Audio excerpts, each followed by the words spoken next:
Assalamualaikum warahmatullahi wabarakatuh. Bismillahirrahmanirrahim. Hamdan salatu wassalaman amma ba'd. Alhamdulillah pagi hari ini kita bisa ngaji bersama dalam keadaan sehat walafiat. Kita lanjutkan kajian kita terkait dengan bahasan konsep syariat di dalam Islam. Pagi hari ini kita melanjutkan terkait dengan bahasan masalah hukum yang terkait dengan tujuan atau maqasid daripada penetapan hukum di dalam Islam. Maqasid tasyri' atau maqasid syariah. Tujuan yang diinginkan atau yang dimaksudkan di dalam penetapan hukum dalam Islam. Kemarin kita sudah membahas tentang kulliyatul khams, ada 5 hak-hak dasar yang menjadi bagian penting dalam penetapan hukum di dalam Islam. Intinya semua hukum itu adalah memberikan perlindungan terhadap kehidupan kita ini.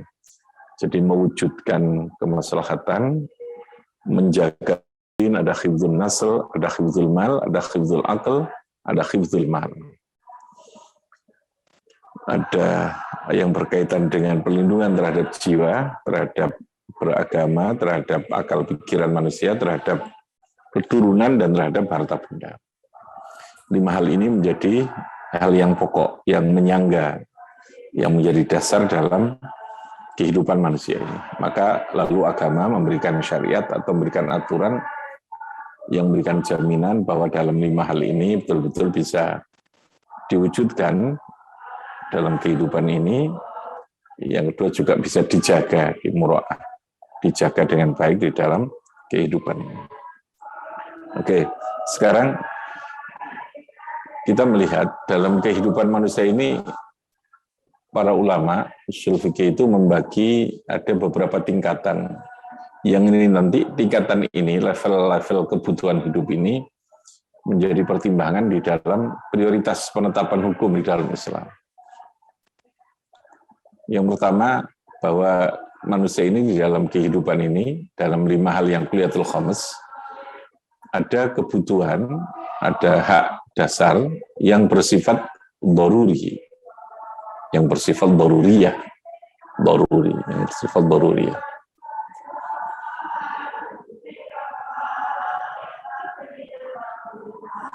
Jadi kalau daruri itu bersifat keharusan, harus, yang tidak boleh tidak ada. Sininya kalau sesuatu yang bersifat daruri ini kalau tidak ada dalam kehidupan ini, maka manusia itu akan menjadi hancur, menjadi binasa. Itu namanya kebutuhan yang bersifat daruriyah. Kalau dalam bahasa kita sehari-hari mungkin primer ya, kebutuhan primer, kebutuhan pokok lah gitu ya. Baik dalam kaitan dengan masalah hifdzul nafas, baik dalam kaitan dengan hifdzul mal, baik dalam kaitan dengan hifdzul nasl, itu ada kebutuhan dasar yang menjadi keharusan bagi kehidupan manusia ini. Kalau dia tidak ada, maka akan menimbulkan kehancuran, akan menimbulkan kerusakan di dalam kehidupannya. Itu namanya daruriyah. Apa namanya? Daruriyah. Darurat itu sing kudu ono lah. Kalau tidak ada itu tidak bisa.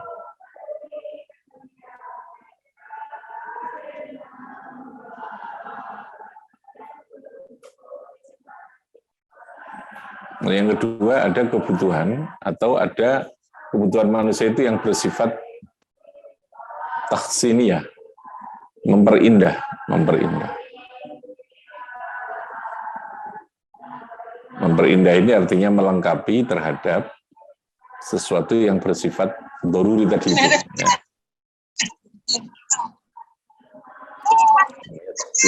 Ya. Bagusi atau singapi.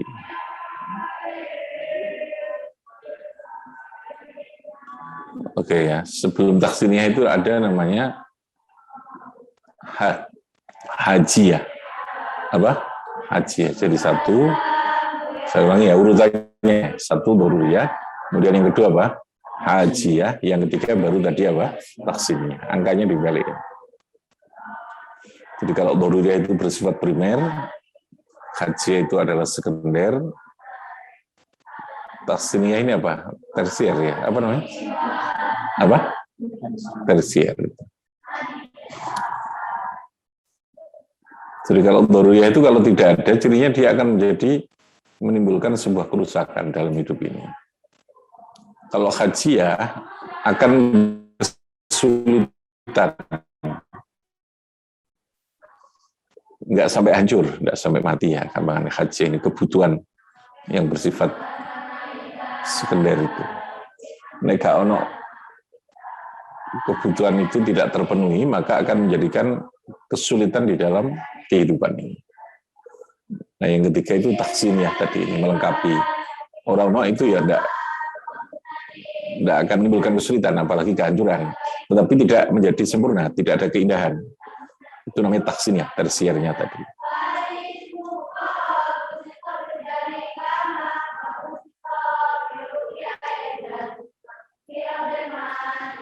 Nah, dalam ketiga kebutuhan yang melekat atau yang ada pada manusia tadi ini, hukum memberikan level tingkatan hukum dalam Islam itu. Makanya lalu kemudian ada hukum wajib, ada hukum sunnah, ada hukum apa? Mubah, ibahah itu. Jadi kalau wajib itu berarti harus ada gitu gampangannya itu dalam hidup ini. Ibarat orang makan gitu ya, makanan pokoknya itu kudu ono gitu. Lalu ada yang melengkapi kepada makanan pokok itu, gizi-gizi yang lain gitu, vitamin macam-macam itu. Nah, taksimnya itu baru yang lalu kemudian memperindah dari kebutuhan makanan atau kebutuhan hidup kita ini. Kebutuhan yang bersifat doruri ini yang oleh Islam itu dilindungi secara menjadi prioritas utama lah di dalam kehidupan. Kalau itu berkaitan dengan agama, yang bersifat doruri itu ya kewajiban yang bersifat rukun Islam itu. Ada sholat namanya sholat maktubah, sholat fardu itu doruri untuk menjaga agama. Minimalnya itu adalah sholat lima sifat doruri.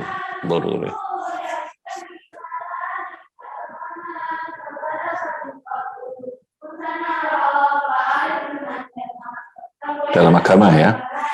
Lalu hajiyahnya apa ya? Kita ada sholat-sholat yang sangat dianjurkan, namanya sunnah muakkad itu. Itu masuk pada hajiyah. Karena dia akan menopang terhadap yang berupa apa? Sholat fardunya itu. Lalu di luar itu ada pilihan-pilihan kita yang berupa adab, yang berupa akhlak, yang berupa amalan-amalan yang dianjurkan di luar dari apa yang sudah ditentukan di dalam agama. Itu masuk kategorinya taksimiyah, sesuatu yang memperindah terhadap perilaku kita di dalam beragama. Jadi kalau dalam kaitan dengan hifdzuddin, maka dorurinya itu ya minimalnya sholat 5 waktu itu.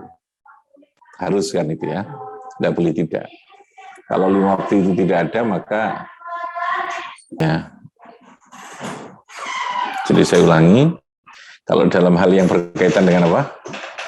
Hifdzuddin, yang menjadi doruri itu apa? Keharusan. Sholat 5 waktu, Ramadan, zakat, doruri kan? Sholat maktubah ya, zakat itu doruri. Bahwa agama itu akan tegak dalam batas minimal itu yang harus dilakukan. Kalau tidak, maka akan timbul persoalan di dalam kehidupan manusia ini. Yang serius gitu ya. Yang serius. Bagi seorang muslim ya, paling tidak. Ya kalau hajiyahnya bagaimana? Hajiyahnya kita disuruh sedekah kalau di dalam. Ada namanya sedekah tatawu. Ya, ada namanya zakat. Zakat itu yang dorurinya harus ya. Ada sedekah tatawu. Lalu di luar itu ada sekian banyak perbuatan amalan yang bersifat tadi itu ya, daruri itu maupun yang hajiyah itu. Jadi kalau kita zakat dianjurkan untuk supaya sedekah, dianjurkan memberikan yang terbaik. Tidak boleh menyakiti orang yang dikasih dengan ucapan, dengan perbuatan. Jadi kamangane dikongkon sing ikhlas, dikongkon sing api, itu lebih kepada taksini, memperindah terhadap perilaku yang berkaitan dengan daruri maupun hajiyah tadi itu. Kalau dalam sholat ya ada sholat sunat tadi saya katakan. Sholat sunnah pun ada yang mu'akkad, ada yang ghairu mu'akkad. Lalu kemudian ada taksiniyahnya, sholat disertai dengan lengkap, yang melengkapi, menyempurnakan terhadap ibadah sholat tadi. Ya, mulai dari cara berpakaian, memilih waktu, paham ya? Kemudian kekhusyuan dan sebagainya, itu taksiniyahnya itu. Ya, jadi begini, setiap hukum itu akan berada pada level tadi ini, pemenuhan itu ya. Kalau dalam hifdzuddin tadi gambarnya seperti itu. Kalau hifdzul mal ya tadi itu, kita menjaga harta benda kita. Kita disuruh bekerja minimal di mana kita punya kewajiban memberikan nafkah, punya rumah, nah iso punya itu bisa miliki, bisa dengan menyewa, bisa dengan ya ada tempat tinggal gampangannya begitu. Tempat tinggal, lalu kemudian tempat tinggal yang mencukupi terhadap kebutuhan kita ini, yang bisa melindungi. Lalu kemudian taksiniyahnya ya tentu yang lebih baik dari yang kita miliki umpamanya. Jadi level kebutuhan itu nanti akan menggambarkan terhadap persoalan yang berkaitan dengan level hukum itu. Makanya saya katakan setiap bentuk kewajiban itu pasti disertai dengan penyempurnaan, ya. Ya kalau tadi ini ada darurinya, ada apa? Hajiyahnya, ada apa? Taksiniyahnya. Pemaam itu ya minimalnya kan kebutuhan nasinya, kalau kita ini makanan pokok kita ini nasi. Tapi kan harus ada 5 sehat, 4 sehat, 5 sempurna. Di situ dilengkapi ini ya. Dari 4 sehat 5 sempurna ini ada kewajiban minimalnya. Sing kudu kita pangan sebagai makanan kebutuhan pokoknya itu harus ada. Setelah itu dilengkapi, setelah itu disempurnakan. Sampai pada cara peralatan yang kita, suasana yang kita butuhkan dalam, itu masuk kategori taksiniyahnya itu. Nah hukum Islam itu pada dasarnya mengikuti pada level kebutuhan itu. Makanya hukum Islam tidak normatif, hitam putih, boleh tidak boleh, tapi di sana ada anjuran. Kenapa? Karena manusia di dalam kehidupan ini ada tingkatan kebutuhan yang di sana harus dijaga, dipenuhi itu. Ada kebutuhan yang bersifat apa tadi? Daruriyah. Hidup ini ada sesuatu yang harus kita punya atau ada yang bersifat hajiyah, ada yang bersifat apa? Taksiniyah itu. Dalam jiwa juga begitu, akal juga demikian. Ada batas minimal. Minimal itu berarti darurinya yang harus kita penuhi gitu. Kita harus menjaga akal kita ini. Lalu apa yang menjadikan kebutuhan yang supaya kita tidak punya kesulitan dalam hidup ini dengan kemampuan akal ilmu pengetahuan. Makanya lalu ada istilah ilmu MKDU ya. Apa istilahnya? Materi kuliah dasar umum. Kalau dalam kitab Bidayah itu ada ilmu yang bersifat fardhu ain. Ilmu fardhu ain ini ilmu yang daruri, yang harus punya gitu. Lalu kemudian ada ilmu yang hajiyah.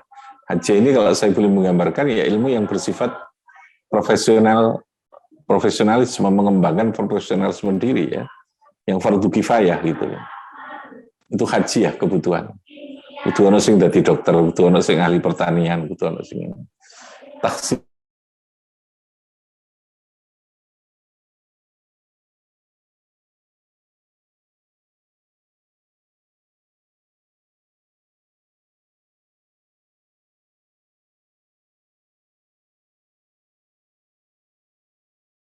Yang bersifat apa? Yang bersifat wajib secara pribadi dilakukan baik dalam kaitan hubungan ini dengan Gusti Allah maupun hubungan kepada sesama manusia dalam kehidupan ini. itu ada batas ilmu yang bersifat fardhu ain, itu daruri dalam menjaga akal ya. Dari 5 hak dasar tadi itu ada levelnya, ada 5, ada level 3 level tadi apa? Daruri, hajiyah dan apa? Taksin. Saya menggambarkan kalau akal ya tadi inilah MKDU-nya, ilmu dasar fardhu ain itu. Di bawah levelnya ada yang bersifat apa? Hajiyah tadi ini. Profesionalisme, mengembangkan profesi itu. Lalu kemudian ada tahsiniyah. Kita harus punya banyak keahlian, keterampilan, ilmu di luar ilmu yang bersifat daruri tadi, yang bersifat profesionalisme tadi. Sehingga akan banyak pilihan. Dalam harta benda juga begitu. Ya, kita wajib punya, tadi saya katakan minimal, kalau itu berupa perabotan ya minimalnya kayak apa. Berupa pakaian itu kayak apa, berupa mobil namanya. Kalau tidak punya mobil itu paling tidak bisa kita membutuhkan itu iso menyewa atau iso ikut dan seterusnya kan. Makanya dalam Islam ada pemilikan yang bersifat mutlak. Pemilikan mutlak itu berarti pemilikan harta yang menjadi milik kita. Ada pemilikan yang bersifat manfaat. Kalau manfaat itu apa? Sewa menyewa. Ya, menyewa. Sewa menyewa itu termasuk tamlik tapi pemilikan pada manfaat. Ketika kita menyewa mobil, apakah mobil itu milik kita? Tidak. Yang kita miliki hanya apa? Manfaat selama kita nyewa gitu. Ya.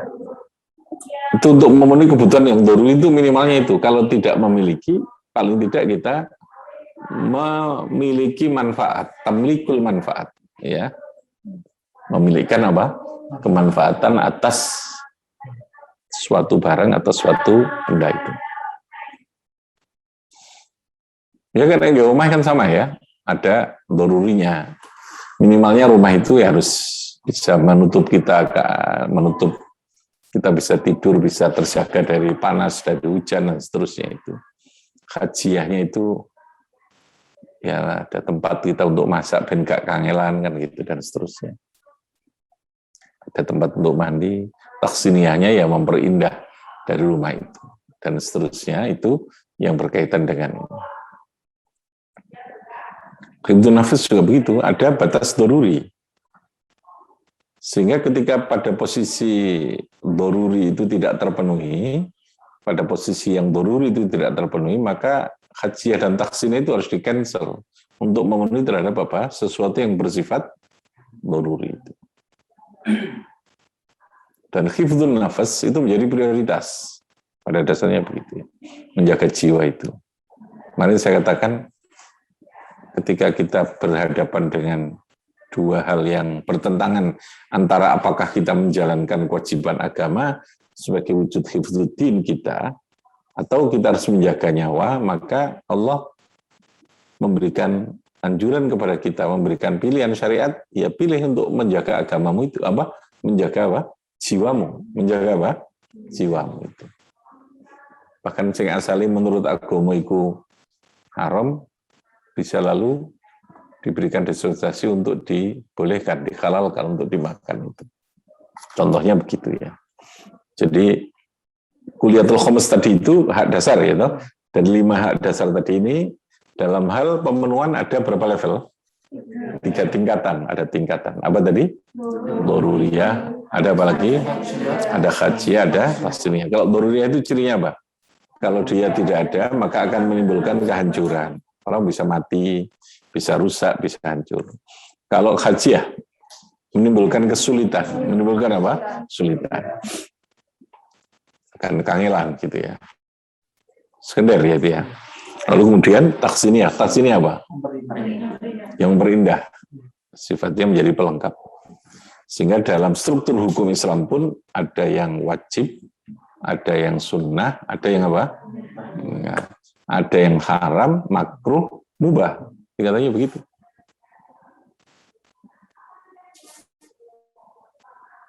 Nah, makruh itu untuk berikan perlindungan itu. Jadi karena begini, hukum itu bisa bergerak, berubah ketika ilat itu berubah itu ya.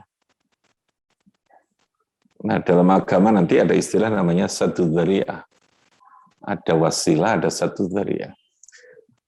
ada sesuatu yang dia otomatis menjadi wajib ketika ada kewajiban yang harus dilakukan. Kalau dia tidak sempurna kecuali memenuhi kewajiban itu. Contoh nih, sholat itu wajib menutup aurat. Berarti membeli baju, mengadakan atau golek kelambi kui, golek penutup aurat itu, kalau Anda diharuskan untuk wudu, berarti otomatis mencari airnya kan harus. Mencari air itu wasilah. Jadi apa? Wasilah. Wasilah itu menjadi wajib. Kewajibannya sih wudu. Tapi dalam wudu itu ada sekian kewajiban. Menyediakan air, menyediakan sholat. Sholat itu pasti ada kewajiban-kewajiban yang lain. Gitu, yang melengkapi di dalam sholat itu. Paham ya? Lalu ada hajiahnya, butuh tempat sholatnya yang berupa masjid. Itu lebih ke hajiah, butuh musola. Paham ya? Supaya nyaman, supaya macam-macam taksiniyah, masjid itu ya sing api. Itu pada taksiniyah. Ya? Pada apa? Taksiniyah itu. Tapi darurinya apa? Kamu bisa melakukan sholat di mana saja. Kalau memang tidak memungkinkan bisa memenuhi hajiahnya sholat, yang berupa musola, yang berupa masjid, yang ada sajadah, ya kamu bisa sholat dalam keadaan apa saja, daruri itu bisa kamu lakukan. Contohnya begitu ya. Sehingga hukum Islam itu sangat fleksibel dan bisa terpenuhi karena ada batas minimal darurinya tadi, kemudian ada batas haji, ada batas taksim. Oke, silakan ada yang perlu ditanya.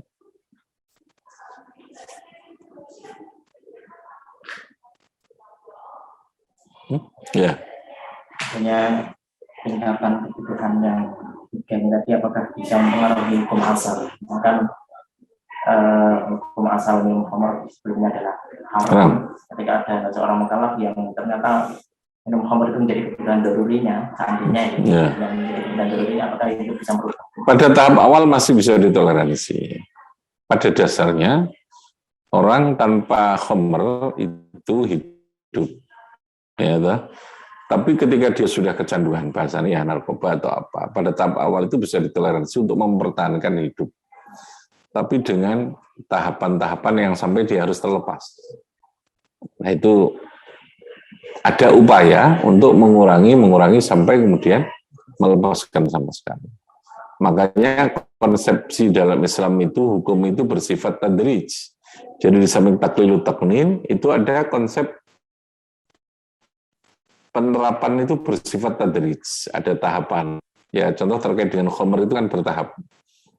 Jadi awalnya orang belum diharamkan, masih dilepas. Tapi orang difahamkan, diberikan pemahaman. Oh, khamr itu manfaatnya ono, tapi madharati lebih gede. Setelah itu turun ayat berikutnya, masih sudah ada larangan, tapi dalam waktu-waktu tertentu. Ya, ketika sholat, la taqrabus sholata wa antum sukar. Pada saat kamu mendekati atau mau melakukan sholat, kamu jangan mabuk. Berarti sudah mengurangi pada saat-saat yang ditentukan. Kalau sholat wajib ya minimal ada 5 waktu yang orang sudah dikurangi kemampuan untuk mabuk itu. Jadi sekali lagi kan kalimat dalam seperti khamr, seperti zat narkoba itu kan adiktif, itu kan ada ketergantungan ya. Ketergantungan itu kan bisa juga nempel gantung ya, lepas sedikit demi sedikit. Dan itu dilakukan dalam Islam. Karena untuk menjaga jiwa tadi nih, kalau dia langsung dilepas sama sekali pada tingkat yang haji atau taksininya ya lah, langsung oleh pokoknya itu langsung, ya dia langsung mati dia. Bisa mati. Sama dengan urusan perbudakan dalam Islam. Dulu di awal Islam ketika masih orang punya tradisi perang ya, antar suku dan seterusnya, di daerah Arab ya, dataran Arab ada tradisi perang antar suku. Apa kira-kira? Lo kok dan aku mati deh.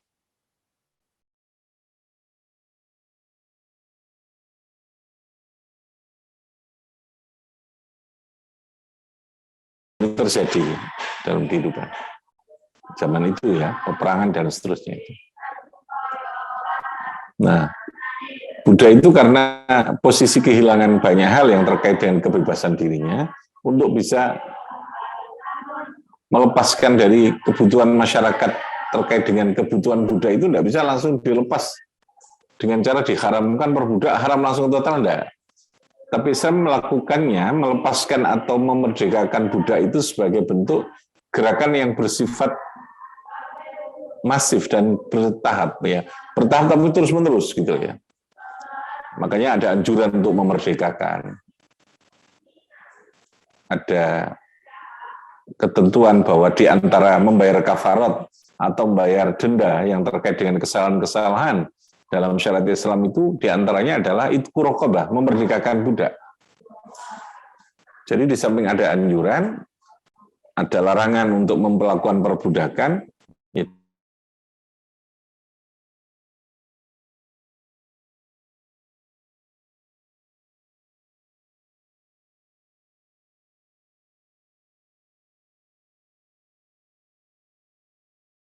Dia dicabut langsung, dia dimerdekakan tanpa ada proses, dia diberikan keterampilan dalam kehidupan itu, bisa mati juga dia karena dia butuh tuannya gitu ya. Ibarat orang pekerja itu wong nyambut gawe jadi karyawan itu kan juga nek iso gak iso jadi karyawan kan itu ya. Tapi kalau pabrik itu langsung ditutup, karyawan itu tidak kerja, dia akan bisa mati gitu ya. Ada tahapan gitu. Nah, jadi kasus tadi itu, Boruri itu tetap akan melihat menjadi prioritas, mempertahankan hidup Boruri dalam kehidupan itu. Ya. Nah, kalau tidak bisa, maka lalu kemudian ada tata cara. Disitulah berlaku hukum rukhsah tadi ya. Ada azimah, ada rukhsah. Azimah itu tetap menjadi standar pada umumnya, orang itu bisa melakukan hukum itu. Sholat itu pada dasarnya bisa berdiri. Berdiri itu namanya hukum apa? Azimah, sholat wajib ya. Tapi dalam kondisi tertentu ada rukhsah. Ya. Itu bagian dari cara Islam untuk memberikan kemudahan agar supaya tidak terjadi kesulitan tadi ya, hajiyah tadi itu. Agar supaya hidup tetap dalam kebaikan. Intinya hifdzun nafs itu menjadi prioritas. Bahwa lalu kemudian yang lain itu bisa dikalahkan ketika orang harus memilih antara mempertahankan nyawa atau dia sholat itu. Sholat saja harus kita batalkan kalau ada binatang yang binatang itu akan menyakiti bukan hanya kita kepada orang lain. Wudhu saja itu bisa kita kalahkan dengan mengganti tayamum. Gitu? Ketika kita membutuhkan air untuk apa? Untuk minum. Bukan hanya minum manusia, tapi minum binatang. Ya.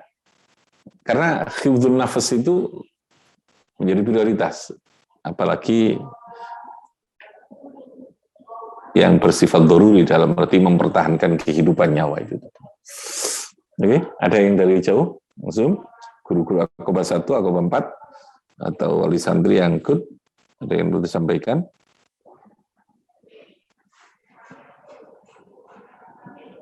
Aduh, ayo. Ari, Bumi, ya. Retno. Ada? Dari Ahmad Hidayat. Iya, ada ya. Hukum rukhsah yang dilakukan secara terus-menerus tanpa ada batas waktu yang ditentukan seperti rukhsahnya supir bis atau pendeta. Jadi begini, supir bis itu posisinya bukan safar ya, tapi dia kerja.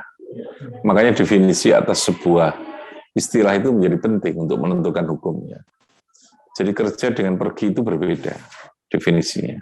Supir itu adalah bekerja, bukan pergi. Aku tak lungo kan, enggak tahu. Ya.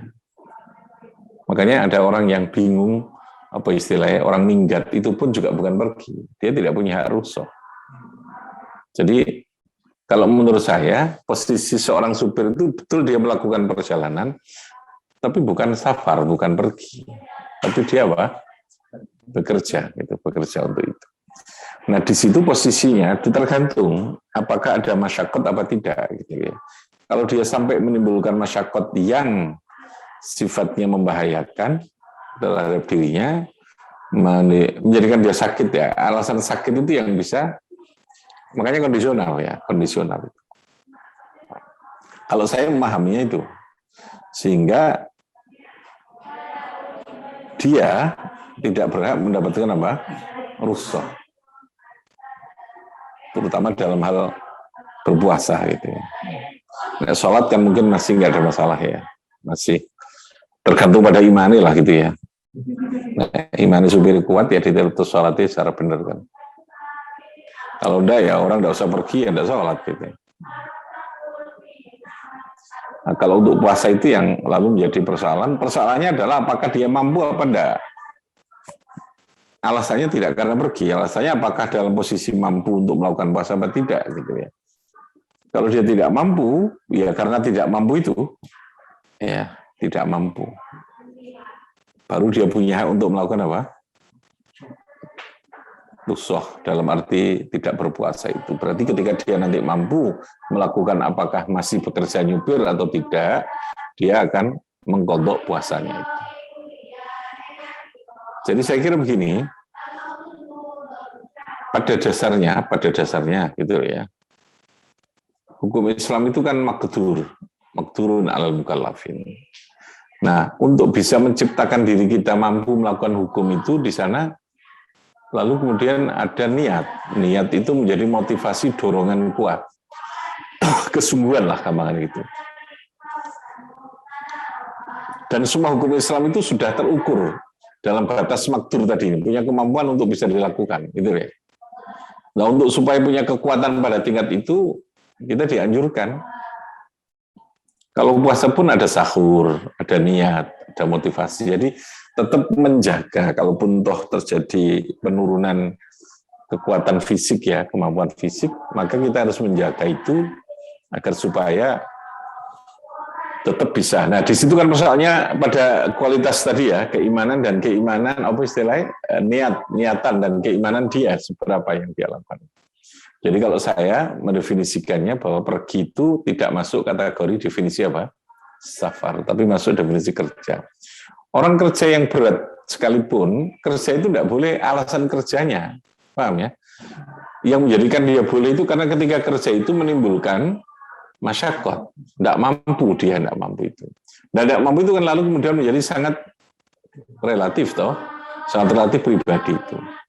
Tinggal dia membangun tadi itu tekad, niat, kualitas keimanan dia akan menentukan sejauh mana dia mampu apa tidak mampu tadi. Nah, betul-betul tidak mampu ya tidak apa-apa dia. Boleh untuk tidak puasa ketika itu, berarti harus mengganti pada yang lain gitu. Hari yang lain dia tidak mampu terus sampai dia ya sudah bebas karena memang gak mampu melakukan itu.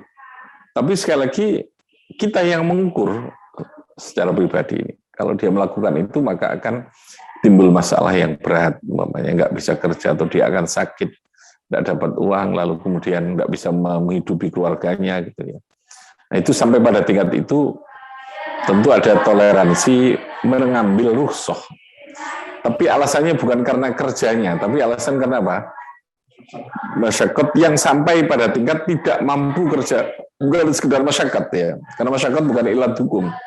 Masyaqqat itu hanya menjadi alasan memunculkan ilat hukum. Hikmah itu relatif ya, yang pasti hukum tadi. Dan hukum betapa sakit, dia tidak bisa melakukan sesuatu itu. Maradun ya sakit, itu boleh dia tidak berpuasa itu. Sakit dia tidak bisa berdiri, sholatnya duduk. Tak sholat kan tidak boleh toh. Rukhsahnya sholat itu hanya mengurangi cara, paham ya? Mengurangi cara, merubah caranya. Tapi sholatnya tidak boleh ditinggalkan. Kalau puasa kan tidak mungkin mengurangi mangane ping bisa handok gitu kan tidak mungkin ya. Sing mesti mangan ping telu dadi pisan ya tidak bisa kan? Ya. Tapi puasa itu ya gak poso kan gitu. Pilihannya puasa atau tidak puasa. Nah nanti dia apa istilahnya harus mengqadha ketika sudah mampu untuk melakukan itu. Nah, di dalam hal itu, ya meskipun itu tidak keharusan, itu tergantung kepada pilihan nurani kita terhadap tadi ini ya, kualitas tekad keimanan dan keniatan kita ini sejauh mana untuk itu. Oke, silahkan ada lagi.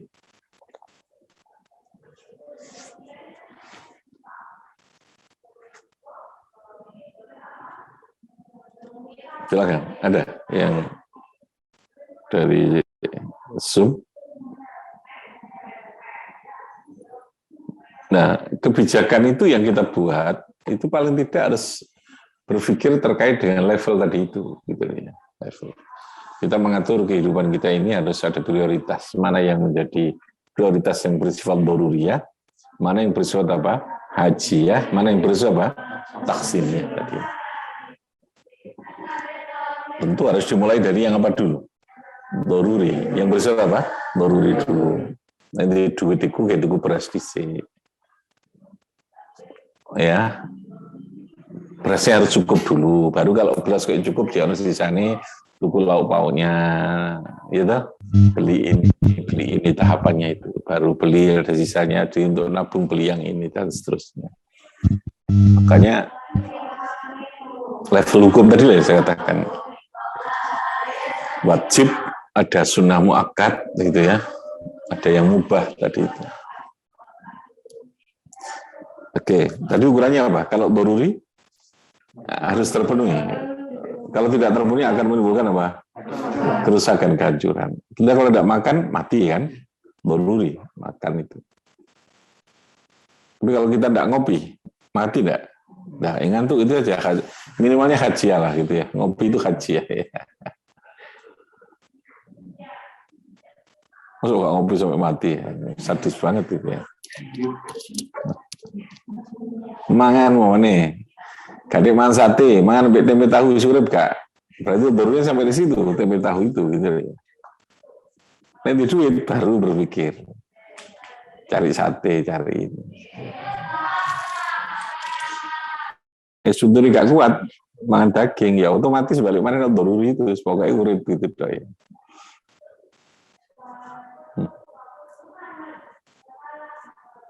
Oke, ada lagi? Nah, dalam kebijakan apapun tadi saya katakan itu negara pun pasti punya prioritas kan, prioritasnya yang doruri dulu gitu, yang doruri. Lalu kemudian hajiah taksim. Ada tanya, Ari? Lagi ada. Ayo si Zaki ya.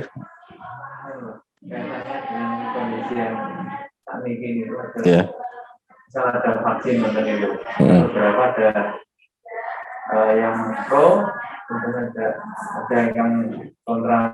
Nah, itu yang kontra itu vaksin sendiri itu apa jadi kebutuhan daruriyah atau? Kemangnya dia dosa atau tidak kalau tidak vaksin ya? Nah, kaitannya. Kalau hukum kan ke sana. Jadi begini, yang menentukan itu mestinya adalah ukuran-ukuran medis ya. Apakah dia sampai doruri, apa haji, ya itu medis. Kalau medis mengatakan bahwa itu menjadi keharusan, gitu, cara yang paling efektif atau yang paling menentukan terhadap pemotongan atau penghentian terhadap penyebaran orang supaya tidak tertular virus itu harus vaksin ya. Vaksin itu menjadi doruri. Menjadi doruri. Jadi bukan orang ahli agama yang menentukan. Ahli agama itu kan tidak bisa menentukan persoalan medis itu. Karena kita menentukan wajib dan tidak wajib itu kan mesti tahu masalahnya itu apa kan itu. Masa menghukumi sesuatu tanpa ngerti masalahnya kan namanya memukul di atas angin kan, tahu ya. Jadi tanya dulu kepada yang medis itu, secara medis bagaimana sih ijma mereka, bagaimana ya, kesepakatan para ahli medis itu, mereka sudah mengatakan bahwa vaksin itu menjadi cara untuk mengebalkan diri kita agar supaya tidak gampang tertular, memutus rantai itu. Kalau itu menjadi keharusan yang memang menentukan itu ya, maka menjadi wajib secara minimalnya secara negara dan secara agama pun akhirnya begitu, karena hifdzun nafas tadi ya, menjaga jiwa tadi. Problemnya kan kita ini sok ahli agama, ya ahli agama tapi ada soknya gitu ya, ahli agama tapi ada sok masuk pada pemahaman sesuatu yang bukan pada wilayah kita, gitu, pada wilayah kita. Makanya Basul Masail atau sebuah kajian tentang persoalan fatwa hukum itu kan mesti harus menghadirkan ahlinya dulu. Didelok ahli ini dhisik itu sejauh mana ini. Oh nek ngono karek nyantol hukum ya kan. Berarti ini masuk kategorinya karena doruri, ya sudah hukumnya wajib, ya sudah hukumnya haram, gitu kan. Kalau itu hajiyah ya sudah itu sunnah, anjuran, tidak apa-apa kalau tidak ikut gitu. Tapi itu tadi mengukur apakah itu pada tingkat doruri atau tidak, kan ada khibrah, ahlul khibrah. Ada orang yang profesionalisme yang dia punya kemampuan untuk membaca itu. Ya dah. Nah, ketika sudah dijelaskan posisinya baru kita mengambil tadi nih, apakah masuk kategori doruri, apakah masuk kategori haji apa taksirnya itu. Kalau doruri ya bisa memunculkan hukum wajib, bisa memunculkan hukum haram. Ya dah. Haram itu berarti untuk menjaga, melindungi, jangan dilakukan, berbahaya. Ini wajib, harus dilakukan, kalau enggak juga berbahaya, gitu ya. Jadi kalau sama-sama memunculkan bahaya yang bisa mengancam sebuah kehidupan, dalam al-Qidunus tadi, maka dia masuk kategori doruri tadi. Nah, saya melihat vaksin itu ya doruri, gitu ya. Ya, doruri. Karena bukan hanya untuk dirinya sendiri kan, dia juga harus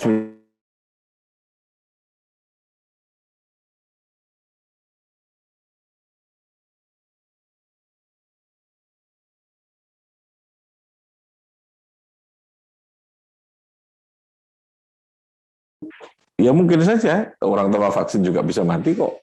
Iya toh? Ya mungkin dia punya efek, ada. Tapi kan sekali lagi secara medis sudah dipastikan. Jadi sesuatu yang secara medis dipastikan itu bisa menjadi ilmu, keyakinan. Paham ya? Tidak lagi dugaan gitu.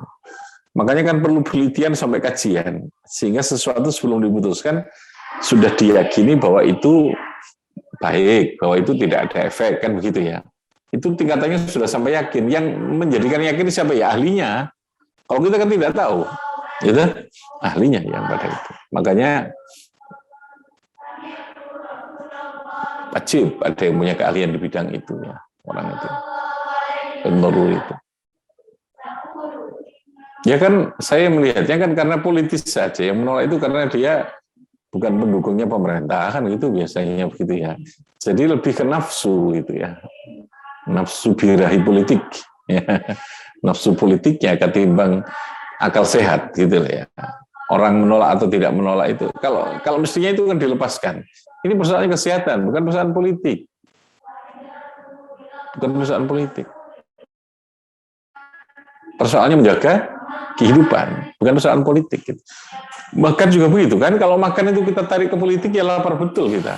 Nah, ini bukan pendukung saya tidak mau makan sama dia ini ya lesu tenan kan gitu. Jadi seringkali justru bukan aspek agama pun juga kan kalau sudah ditarik ke politik akhirnya bukan agamanya kan yang itu lebih wajah politiknya, kepentingan politik itu berarti kepentingan ya duit, kekuasaan itu kan duit gitu, kekuasaan itu duit dunia lagi kan.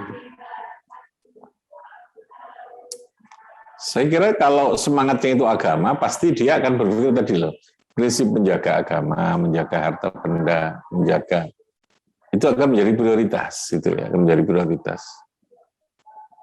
Tidak lalu pada kepentingan yang bersifat subjektif tadi ya, harus melihat kepada hal yang bersifat objektif. Oke, saya kira begitu. 3 level tadi yang pagi ini kita jelaskan, ada apa namanya? Doruri, ada lagi apa? Haji, ada lagi apa? Tahsin. Wa bifanfa'na bi barakatihim wa ahdinal husna bi hurmatihim mitana fi tariqatihim wa mu'afatihim. Allahumma salli ala Muhammad.